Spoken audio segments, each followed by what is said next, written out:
सोनपुर नाम के गांव में नीरज नाम का एक आदमी दिहाड़ी मजदूरी कर अपना और अपनी पत्नी रजनी का पेट पालता था। एक रोज जब नीरज काम पर जाता है तो उसका मालिक उससे कहता है, अब से तुझे काम पर आने की जरूरत नहीं है। मुझे दुकान में इतना मुनाफा नहीं हो रहा कि मैं तुझे पैसे दे सकूं, इसलिए ये ले अपना हिसाब और चलता बन, चल। इसके बाद नीरज सारा दिन काम की तलाश में इधर उधर भटकता रहा, लेकिन उसे कहीं और कुछ काम नहीं मिलता।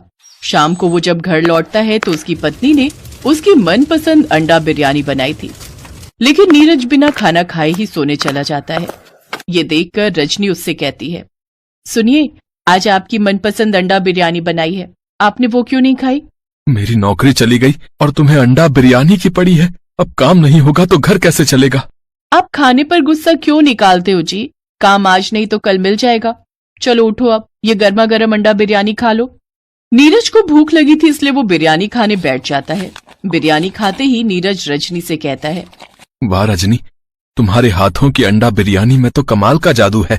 दुनिया के सारे गम पल भर में दूर कर दे, ऐसा स्वाद का नशा है तुम्हारी बिरयानी में। अरे तुम्हारे आगे तो दुनिया के बड़े बड़े होटलों में काम करने वाले शेफ भी फेल होंगे, मैं दावे के साथ कह सकता हूँ। हाँ।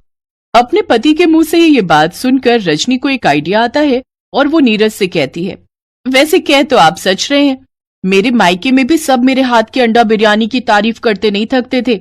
वैसे मैं सोच रही हूँ कि क्यों ना हम अपना छोटा सा ढाबा खोलकर उसमें अंडा बिरयानी बनाकर बेचे तो। वैसे आइडिया बुरा नहीं है, लेकिन ढाबा खोलेंगे कहाँ? अरे आप मंगत राम से बात करो ना, उनका ढाबा कब से खाली पड़ा है। अगर हमें उनका ढाबा मिल जाए तो? हाँ, मैं आज ही जाकर उनसे बात करता हूँ। नीरज मंगत राम के पास जाकर इस बारे में बात करता है। ठीक है, लेकिन मुझे उस ढाबे का किराया पूरे 15,000 महीना चाहिए। बोलो दे पाओगे? मंजूर है तो बोलो। मालिक, कुछ महीने हमें मुफ्त में काम करने दीजिए, फिर जैसे ही धंधा जमेगा मैं आपको हर महीने किराया दे दूंगा। देखो तो, जेब में तुझ भिखारी के पास फूटी कौड़ी नहीं है और चला है धंधा करने। तू तो ढाबे की जगह अंडा बिरयानी अपने सर पर बड़े से बर्तन पर रखकर गली गली जाकर बेच, क्या पता एक आधा ग्राहक मिल ही जाए।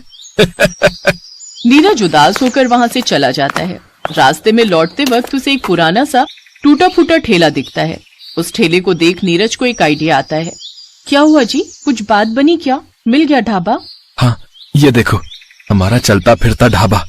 नीरज रजनी को सारी बात बताता है। फिर वो उस ठेले की मरम्मत करता है और उसे रंग करके अच्छे से तैयार कर देता है। अगली सुबह रजनी बड़े से बर्तन में अंडा बिरयानी बनाकर तैयार कर लेती है। फिर दोनों पति पत्नी सड़क किनारे अंडा बिरयानी बेचने निकल पड़ते हैं। कुछ देर बाद उनके ठेले पर एक आदमी आता है। अंडा बिरयानी देना। वो आदमी अंडा बिरयानी खाता है तो उसका स्वाद चख कर खुश हो जाता है। भाई वाह, क्या स्वाद है। इस अंडा बिरयानी के आगे तो चिकन और मटन बिरयानी भी फेल है भैया। मेरे लिए एक काम करो, 3 प्लेट पैक कर दो भैया, बच्चे तो खुश हो जाएंगे ऐसे खा कर। उस आदमी की बात सुनकर आसपास के लोगों की भीड़ लग जाती है और वो सब भी उस अंडा बिरयानी को खाने लगते हैं और सभी उसके स्वाद में खो जाते हैं। कुछ समय बाद उन्होंने मंगत राम के ढाबे के सामने वाली जमीन खरीद ली और उस पर एक बड़ा सा ढाबा बनाकर उसमें अंडा बिरयानी बेचने लगे। अब दोनों पति पत्नी के गरीबी के दिन दूर हो गए और वो खुशी खुशी अपनी जिंदगी बिताने लगे।